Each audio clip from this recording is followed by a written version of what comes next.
Now to that WUSA 9 exclusive on those zebras on the loose in Prince George's County. As many as 5 may have escaped from a farm in Upper Marlboro. One of them was found dead. Another zebra on the farm also died. And tonight, 2 are still on the run. The man who brought that herd of zebras to Maryland in the first place, Jerry Lee Holly. He's now charged with animal cruelty and neglect. And it turns out he's been just as elusive as those zebras. So tonight, we're in Florida, uncovering the backstory of Holly and the zebras. Scott Broom joins us from Gainesville, Florida, to tell us about his reporting so far. So, Scott, what have we learned? Well, Leslie, I've been working with the Florida Fish and Wildlife Conservation Commission. That's an agency that's provided us a lot of documents, revealing documents. We've taken a deep dive into those. But I want to start by taking you to the farm where those zebras came from, out near a town called Micanopy, Florida.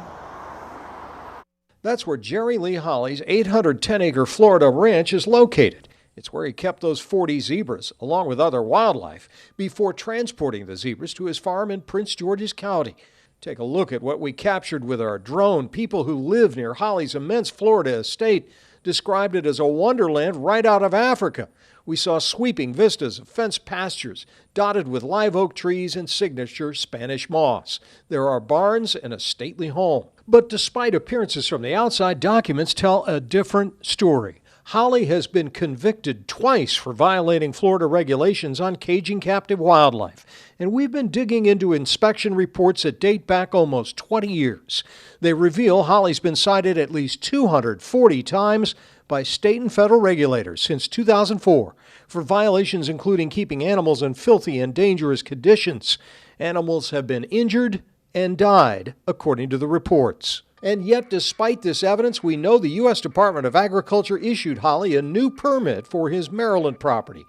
And at least 40 zebras were moved from the farm in Florida to Maryland in late summer, according to Prince George's County's Animal Services Chief.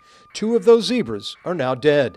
Animal welfare advocates like Diane Marchand here in Florida say it's a familiar and frustrating story. They just keep giving people chances, and I don't know if it's a thing they don't want to take the animals, but it's like, how long are you going to let these animals suffer while you're babysitting these people? The cases. The cases. This sounds very frustrating to you. Oh, I'm so frustrated. As we continue our reporting from here in Florida tomorrow night, you're going to hear from the chairman of Florida's Wildlife Commission, who says Holly was able to exploit loopholes in state regulations here to keep animals on his property.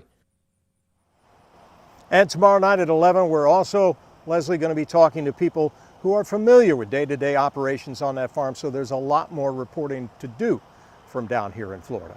Yeah, what you've done so far is pretty eye-opening, Scott. What about Mr. Holly? What does he have to say? Well, I had a chance to meet Mr. Holly face-to-face at his farm in Upper Marlboro, Maryland. He really wasn't interested in talking to me. He had no comment, and he asked me to leave the place right away.